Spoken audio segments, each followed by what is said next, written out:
Episode 1. Beacon of the Broken Fleet. The bridge smelled of recycled air and burnt solder. Not the clean kind that meant repairs were going well, but the kind that lingered when you kept patching the same connection over and over. It was the smell of desperation, of fixing the same systems with diminishing returns, of a ship that was slowly forgetting how to fly. I stood at the forward console, watching the starfield stretch beyond cracked glass. And I wondered, not for the first time, how long we could keep improvising our way across the void. The Elysium wasn't supposed to be like this. The brochures they showed us back on Earth, back when Earth still existed as more than a memory, promised a gleaming vessel with redundant systems and enough supplies to reach any of 3 viable colony worlds. What we got instead was a converted freight hauler with passenger quarters welded onto the superstructure, and a propulsion system that had been obsolete before my grandmother was born. I'm Tomas Eri, acting captain of the Elysium, a colony liner that should have died 2 transits ago. Instead, we limp forward on jury-rigged microthrusts, and the kind of stubborn hope that comes from having no other choice. The word acting in my title tells you everything you need to know. Captain Moravec died in the same accident that took out our navigation array, and I inherited command because I was the highest-ranking officer still breathing. Captain, I've got something. A repeating distress signature, narrow-band radio. Rin Sato turned from the comms console, her eyes bright with the kind of curiosity that usually meant trouble. She was our nav and comms officer, late 20s, better at reading signals than most people were at reading faces. In the 4 months since the fleet scattered, she'd become our lifeline to the void, monitoring frequencies, triangulating positions, searching for any sign that we weren't the last humans left alive. How repeating. Every hour, every day. Every 37 seconds. Precise. Almost mechanical. But there's something in the carrier wave, human voices, I think. And coordinates. My pulse quickened despite my best efforts to stay calm. In space. Patterns meant intention, and intention meant someone was out there trying to communicate. The question was whether that someone was friend, foe, or ghost. I crossed to her station. My boots quiet on the worn deck plating. The waveform danced across her screen, a steady pulse wrapped in layers of metadata I didn't pretend to understand. I had learned long ago that Rin saw music in radio waves where I only saw noise. Human voices from where? We lost track of Pioneer, Arcadia, and Hestia months ago. I know. But the coordinates point to a nearby system. Oasis Seven.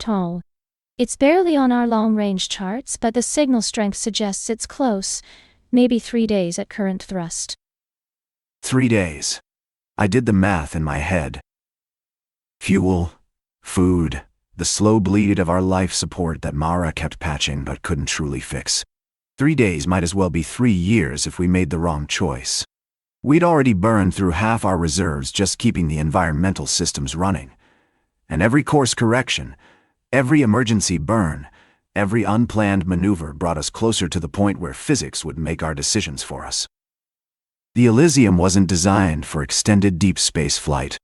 We were a colony transport, meant to follow preset routes with regular refueling stops at established waypoints.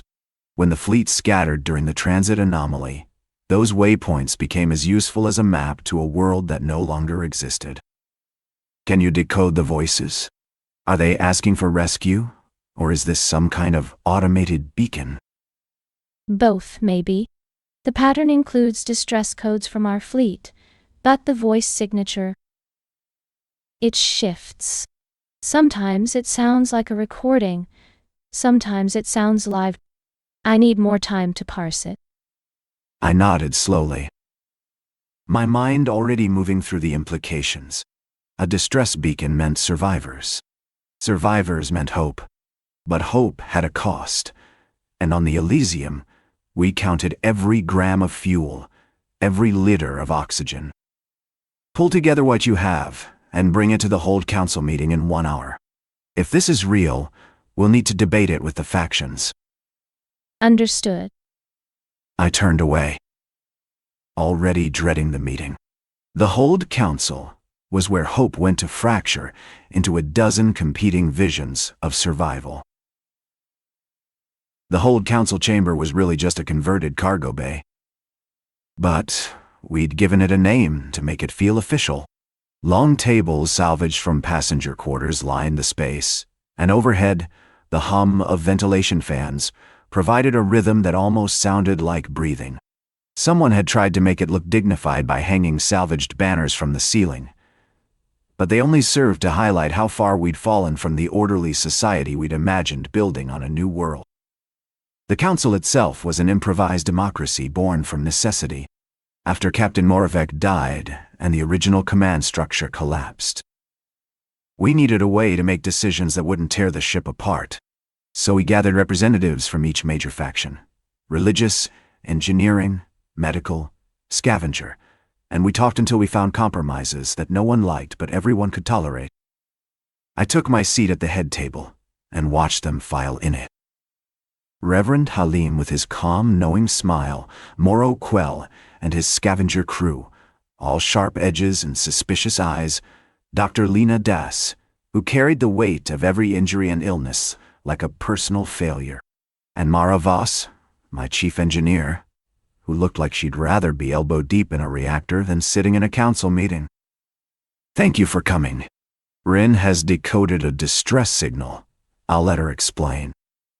3 days ago, we started receiving a repeating pulse on a narrow band frequency.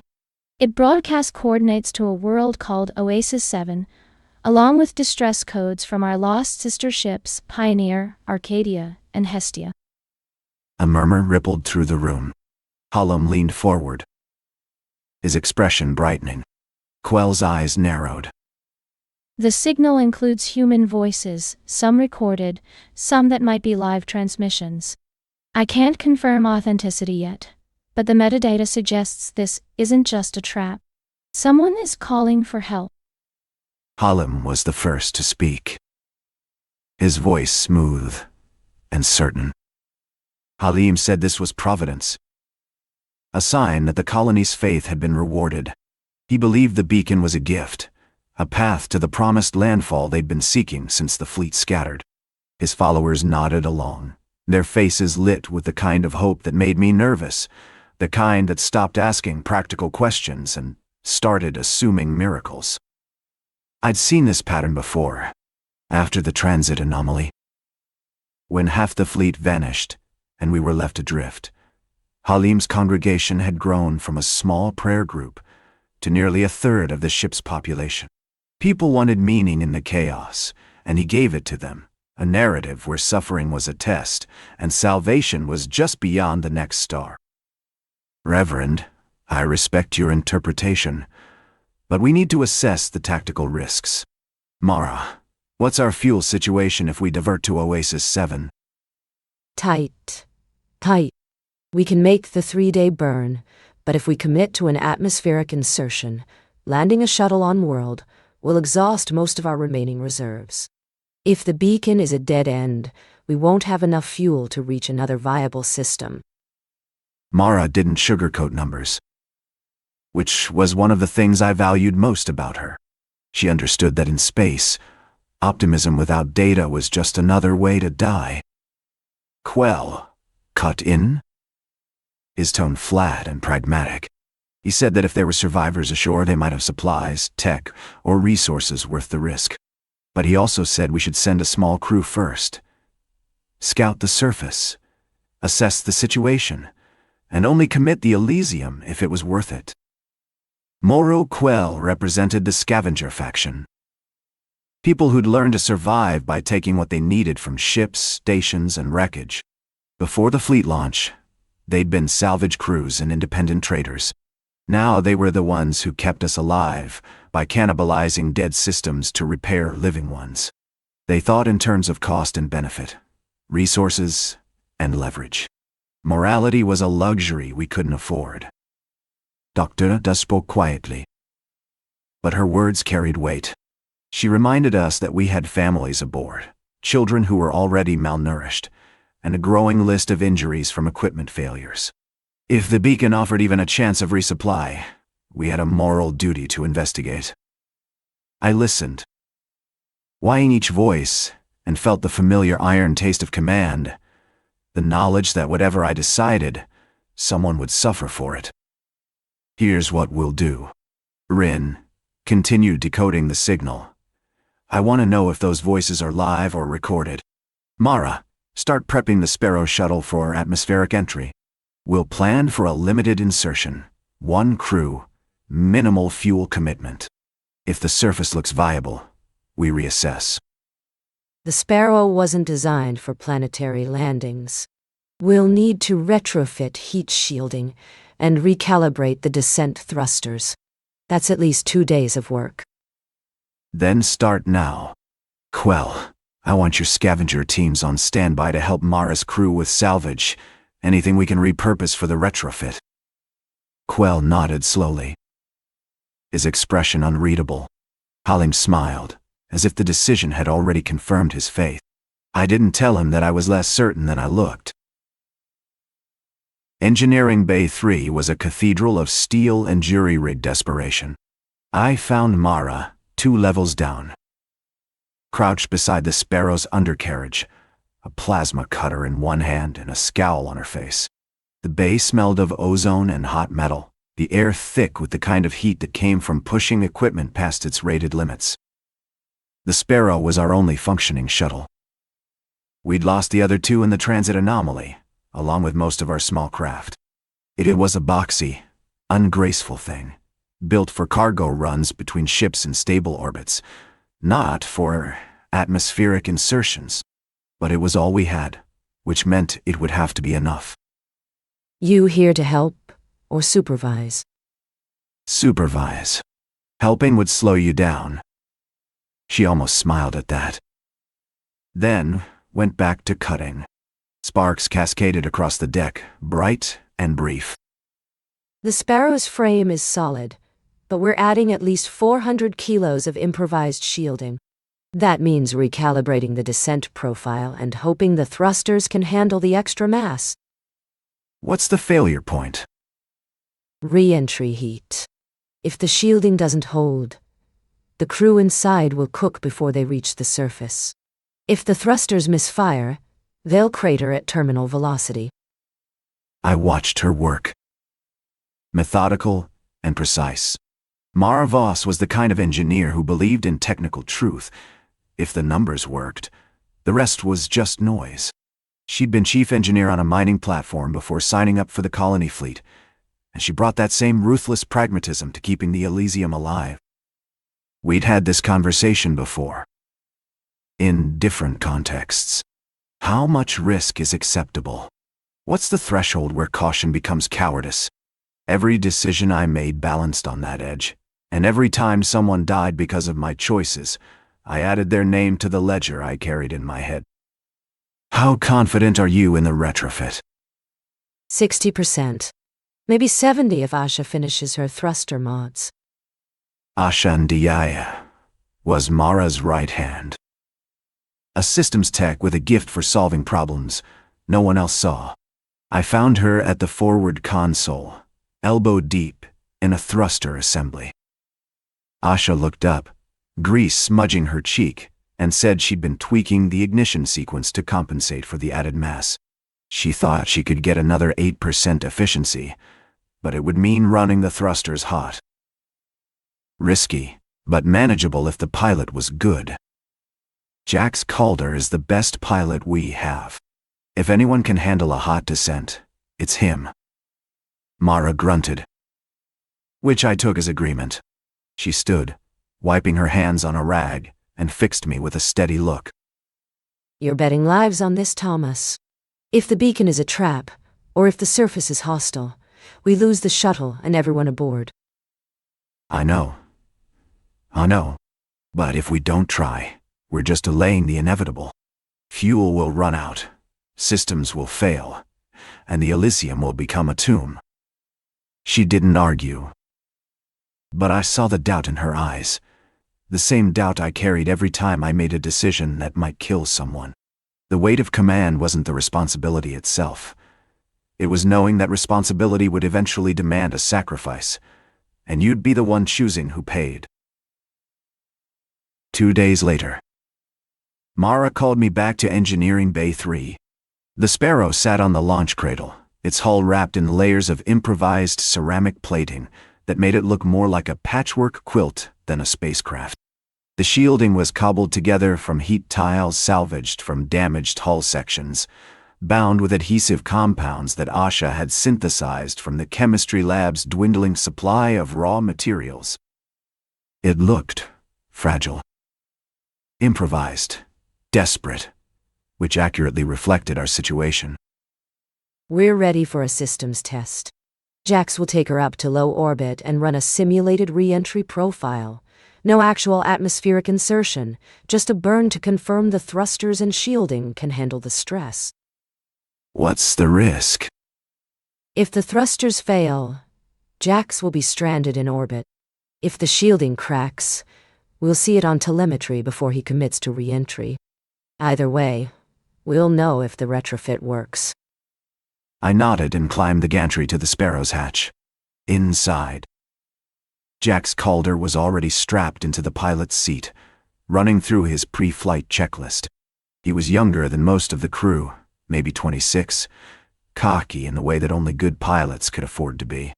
He'd flown mining shuttles in the asteroid belt before joining the colony fleet, threading needle trajectories through debris fields that would have killed most pilots. Jax grinned and said he was born for this. Hot descents and impossible margins were his specialty. I told him to stay sharp and not to die, because I didn't want to explain to Mara why her retrofit failed. Good luck, Jax. Bring her back in one piece. He gave me a thumbs up. The gesture absurdly casual given what we were asking him to do. I climbed back down and took my place in the observation bay. Mara stood beside me, arms crossed, her eyes fixed on the telemetry screens. Rin monitored the comms channel, ready to relay instructions if something went wrong. The Sparrow's engines flared. A low rumble that shook the deck plating, and then it lifted, smooth and steady, rising through the launch bay doors and into the black. Telemetry looks good. Thrusters at 70%, shielding stable. I let out a breath I didn't know I was holding. For the next 15 minutes, we watched the numbers, temperature, velocity, structural stress, everything held within acceptable margins. Then, at the apex of the simulated re-entry burn, the starboard thruster spiked. Temperature jumped 40% in 3 seconds, and the Sparrow's trajectory wobbled. Jax, aboard the burn, starboard thruster is overheating. Jax's voice came through. Tight, but controlled. He said he was cutting the starboard thruster and compensating with portside burn. The trajectory stabilized, but the Sparrow was now on a slower descent profile. He's burning fuel to stay stable. If this were a real landing, he'd run out before touchdown. Can we fix the starboard thruster? Yes, but it'll take another day. Asha will need to rebuild the ignition coil. I watched the Sparrow complete its orbit and dock, my mind already calculating the cost. Another day meant another day of dwindling supplies, another day of factions arguing, another day closer to the edge. Fix it. We can't afford a half-working shuttle. That night, I sat alone in my quarters, a converted storage closet barely large enough for a bunk and a desk. The space had belonged to a supply officer who died in the transit anomaly, and I'd inherited it along with command. His personal effects were still packed in a crate under the bunk, waiting for someone to sort through them and decide what mattered. I stared at the photograph pinned to the wall. A small girl with dark eyes and a smile that felt like memory and regret in equal measure. The photo was creased from being folded and unfolded too many times, the colors fading to the pale tones of something that belonged more to the past than the present. Her name was Ilara. She died 3 years before the fleet launched. A fever that the colony medics couldn't cure. I'd signed up for the Elysium anyway, because staying behind felt like drowning in the same small room where she'd spent her last days. My wife hadn't understood. She'd stayed on Earth with her family, and we'd ended things quietly, without drama or blame. Just two people acknowledging that grief had made us strangers. Command was supposed to give me purpose, a way to turn grief into something useful. Instead, it gave me the burden of choosing who lived and who didn't, a calculus I never wanted to learn. A soft chime interrupted my thoughts. Rin's voice came through the comms panel, tentative and hopeful. Captain, you need to hear this. I've isolated a live transmission from the beacon. Play it. Static filled my quarters. Then a voice, human, female, strained with exhaustion. The voice said her name was Anya Rios, a navigation officer from the Pioneer. She said they'd crash-landed on Oasis 7 6 months ago, that 53 survivors were sheltering in a canyon near the beacon's source. They had limited food, failing equipment, and no way off-world. She begged for rescue, her words breaking with emotion and desperation. When the recording ended, the silence in my quarters felt heavier than before. How certain are you that this is real? I cross-referenced her voice with fleet personnel records. It matches Anya Rios. The signal delay confirms it's coming from Oasis 7. This isn't a trap, Thomas. It's a plea. I closed my eyes and felt the weight of command settle deeper into my bones. 53 survivors. 53 lives that depended on a choice I had to make. Call a hold council meeting for dawn. We need to decide whether we're committing to a full rescue or a limited insertion. Understood. After she disconnected, I sat in the dark and thought about Ilara, about the lives I couldn't save and the ones I might still lose trying. Dawn on the Elysium was an artificial thing. Overhead lights cycling from dim to bright, a routine designed to keep circadian rhythms intact. I stood at the head of the council table and watched the factions gather, their faces drawn with tension and hope in unequal measure. Rin has confirmed that the beacon includes a live plea from Anya Rios, a survivor from the Pioneer. 53 people are sheltering on Oasis 7, and they're asking for rescue. Holland's expression lit with triumph. He said this was proof. Divine providence leading them to the lost and the faithful. He argued that the Elysium had a sacred duty to rescue every survivor, no matter the cost. Quell countered, his tone cold and practical. He said 53 survivors would strain the Elysium's already depleted resources. He proposed a limited extraction, save the ones with critical skills, salvage what tech and supplies they had, and leave the rest. Dr. Das Stutt, her voice shaking with anger. She said that every life mattered, that abandoning survivors to save fuel was a moral atrocity. She reminded the council that we were still human, still bound by the ethics we carried from Earth. The room erupted into argument. Voices rising, fists pounding on tables. I let it play out for a minute, watching the fractures widen, and then I raised my hand. Enough. Here's the reality. We have fuel for one atmospheric insertion. If we commit the Sparrow to a full rescue, we'll burn every reserve we have. If something goes wrong, we won't have enough fuel to return to orbit, let alone reach another system. There's a middle option. We land the Sparrow with a small crew, assess the situation on the ground, and stage a partial rescue. Bring back the survivors who can walk, prioritize those with critical skills, and establish a supply cache for a second trip if we can scrape together more fuel. Halim shook his head, his voice rising with indignation. He said partial rescues were abandonment by another name, that faith demanded we trust in providence and act with courage. Faith doesn't refuel a ship, Reverend. Mara's plan gives us flexibility and a fallback if things go wrong. Quell leaned back, his expression calculating. He said he could live with a partial rescue, as long as the first group included engineers and medics, people who could contribute to the Elysium's survival. I looked around the table, reading faces, weighing loyalties. The factions wouldn't unite, but I could enforce a compromise. We proceed with Mara's plan. Jax will pilot the Sparrow with a 4-person crew, Rin for comms, Mara for technical assessment, and 2 medics. Land, assess, bring back who you can. If we secure supplies, we'll revisit a second extraction.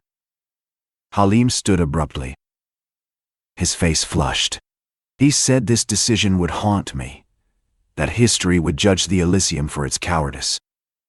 I'll live with that. Meeting adjourned. 6 hours before the scheduled launch.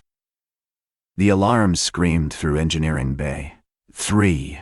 I ran from my quarters, heart pounding, and found Mara standing beside the Sparrow, her face pale with fury. The bay was chaos, crew members shouting, emergency lights flashing, and the acrid smell of hydraulic fluid thick enough to choke on. Someone cut the fuel lines. Hydraulic fluid is everywhere. The bay is contaminated. How bad? Bad enough to delay the launch by 12 hours, maybe more. We need to flush the lines, replace the seals, and recalibrate the fuel flow.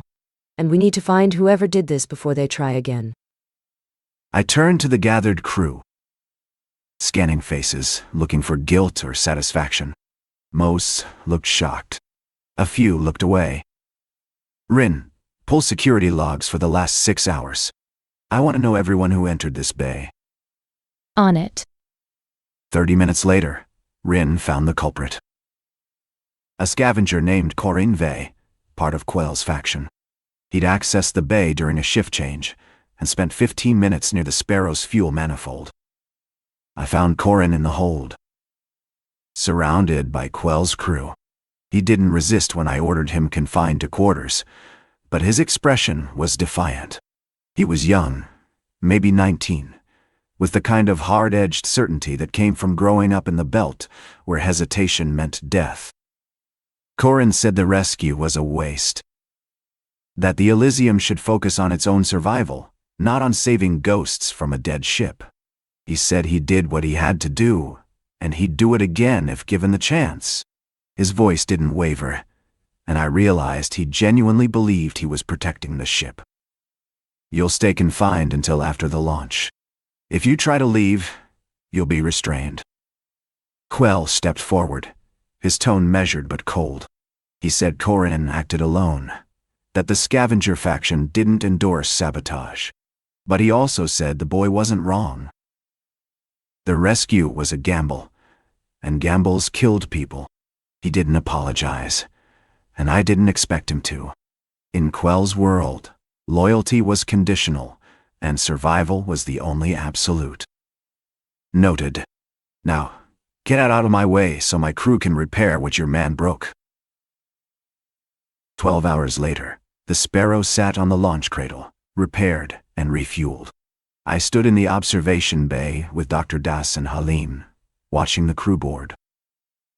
Jax in the pilot's seat, Rin at the comms console, Mara running final diagnostics, and 2 medics strapped into the passenger bay. All systems green. We're ready for launch. Jax, you have clearance. Bring them back, safe. Jax's voice crackled through the comms. Confident and steady. He said the descent profile was locked, the shielding was holding, and they'd be on the surface in 4 hours. The Sparrow's engines roared. A deep thrumming that shook the deck, and then it lifted, smooth and deliberate, rising through the launch bay doors and into the black. I watched the telemetry screens, tracking velocity and temperature, and I thought about Alara, about Anya Rios, about the 53 lives waiting on a world I'd never seen. For the next 3 hours, the descent was perfect, trajectory stable, thrusters firing on schedule, shielding, holding against re-entry heat. Then, at 20 kilometers above the surface, the starboard thruster spiked again. Jax, you're running hot on starboard. Compensate with port side burn. Jax's voice came through. Tight with concentration. He said he was adjusting, that the Sparrow was sluggish but responding. The trajectory wobbled, corrected, wobbled again.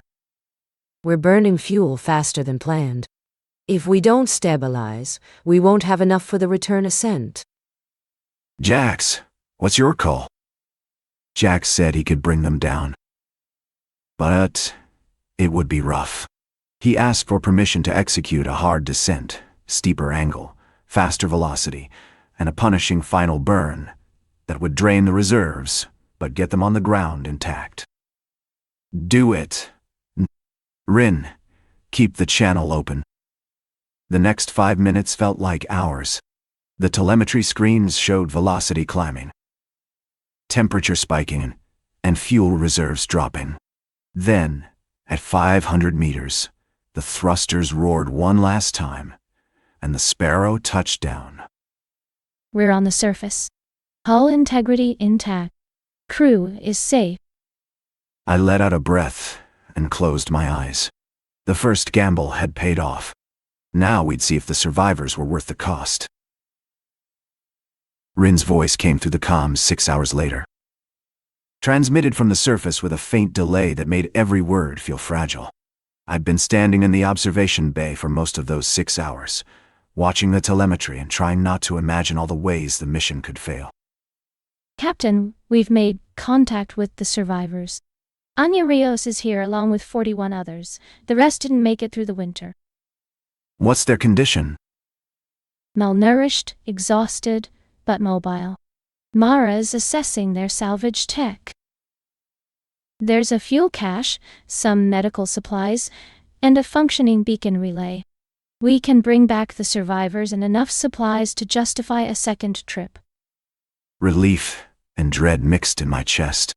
41 survivors meant 41 mouths to feed. 41 lives added to an already strained ship. But the fuel cache and supplies bought us time. How many can the Sparrow carry on the return ascent? 20, maybe 25 if we strip non-essential weight. The fuel reserves are lower than I'd like, but we can make it work. I did the math. 25 survivors this trip, 16 left behind. Another impossible choice. Prioritize the injured and those with critical skills. Tell Anya we'll come back for the rest once we resupply. She's not going to like that. I know, but it's the only option we have. 6 hours later. The Sparrow launched from Oasis 7, its cargo bay packed with survivors and salvage supplies. I watched the ascent on the telemetry screens, tracking every second, and I prayed, not to providence, but to the math that kept us alive. When the Sparrow docked, I was there to meet them. Anya Rios stepped off the ramp, her face gaunt but her eyes fierce. She looked at me for a long moment, then nodded. Anya said the 16 survivors left behind would wait. That they trusted me to come back. She said the Elysium was their only hope, and they'd hold on as long as they could. I promised her we'd return. And I meant it. But I didn't tell her about the fuel reserves, about the factions, about the fragile arithmetic that kept the Elysium flying.